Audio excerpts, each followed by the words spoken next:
So we have a credibility issue, but, even if you're the minority of one, the truth is still the truth. We have something here that it's very difficult for me to put into words how important it is we get it beyond these walls. So for over 20 years, Dr. Bahari expanded his LDN use in his clinical practice, and if it weren't for him, we wouldn't be gathered here today. And I dread to think where my husband Noel would be, because if it wasn't for Dr. Bahari, LDN would never have reached the people. There's two things I would like to address before I finish up here. Number one, I wanted to address the MS societies directly. And number two, explain about aspirin and our vision, my vision of how we can really get low-dose naltrexone to the masses. So there's just two things I want to cover. I believe that we have been polite for too long. It's like we go to these big doors and we're like, excuse me, we've got something great down here. Nobody cares. We need to start shouting. Now, to the MS societies, and I hope Cindy is filming this. To my friends, family, future friends and strangers, I beg you not to give the multiple sclerosis societies any money. Now, when people find out that somebody has MS, they want to help. They truly want to help. I have received so many emails over the years from people saying, hey, Mary, why don't you sponsor me? I'm going to do an MS walk. I'm going to do an MS bike ride. I'm going to do whatever they do. And I have always, up until relatively recently, supported them with my heart and said, absolutely, let's do this. Let's get the money. Now I reply, no, thank you. Or if I have the energy, I try my best to explain my change of heart. But more often than not, people deduce that I must be very angry that Noel has MS and need somebody to lash out on, and therefore blame the MS societies. Now, people think this because they actually cannot process what I tell them, because they don't want to believe it. So it makes people feel good to run, walk, or bike ride for a cause. I understand that. I understand they're trying to help, but I want them to understand that if I had the time, energy, and cash, I believe that if I took the MS societies to court, I have enough evidence to prove that they are, in fact, acting against the best interests of those with multiple sclerosis. And if I won, I could actually remove their charitable status. Fight and talk, I know, but very true. That's what I believe in my heart. You see, I have come to believe that MS societies are all a front for various drug companies. In Ireland, they are completely financially dependent on Biogen, the makers of Avonex and Tisabri. And Avonex, and I bet you soon Tisabri, just happens to be the most widely used MS drug in Ireland.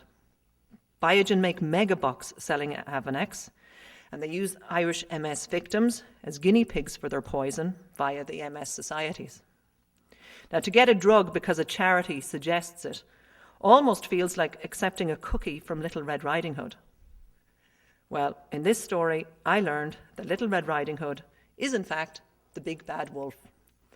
And we should be very wary of her cookies. Let me tell you a story. Years ago, when I saw that low-dose naltrexone stopped Noel's primary progressive MS in its tracks, I decided to send the good news home to Ireland. Now, in 2003, the Irish MS webpage openly stated that Biogen sponsored their page. Now, they have since had the common sense to remove that information, but I have printouts of the old screens. I thought it was very kind of Biogen.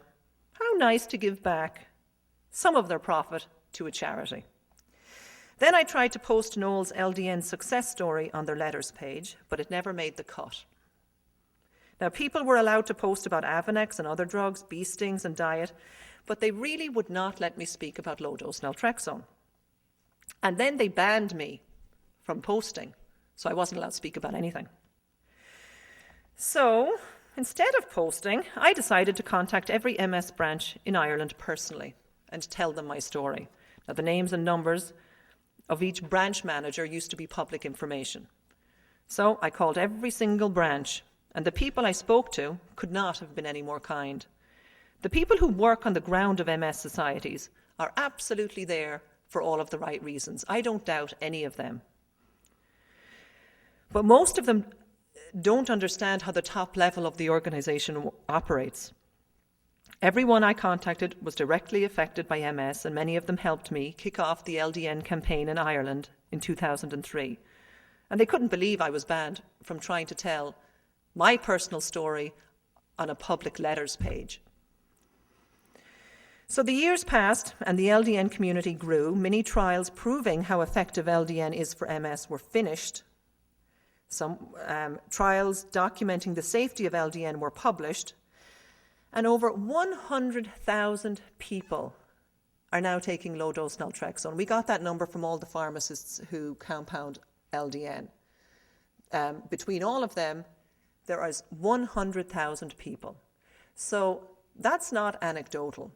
We have to get rid of that word anecdotal whenever we mention LDN. This is not grandma saying if you hop around the room 10 times, you're going to be okay. This is real patient evidence-based medicine. It's very, very real. This is 100,000 people. So the efficacy, the clinical evidence of the efficacy of LDN really is overwhelming.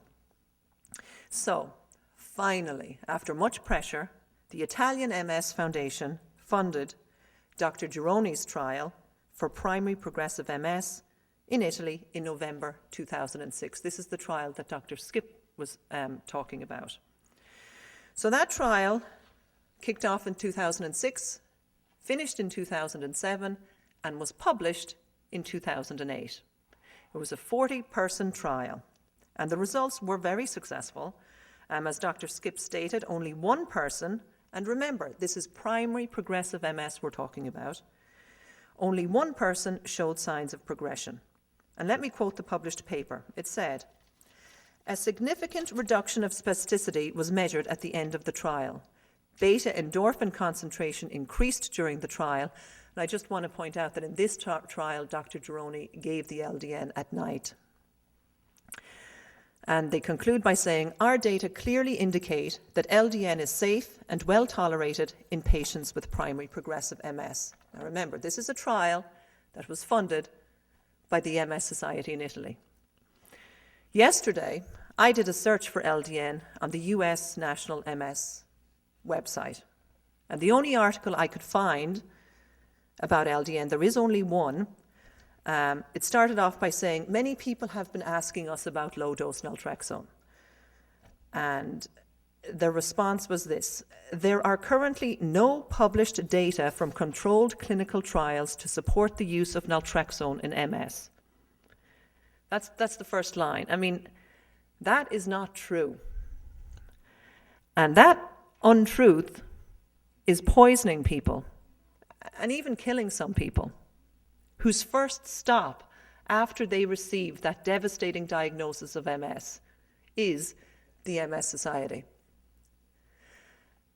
I mean, when I look at Noel today, I have to confess, sometimes I get angry, because if we knew about LDN 5 years earlier, honestly, he would be out running marathons now.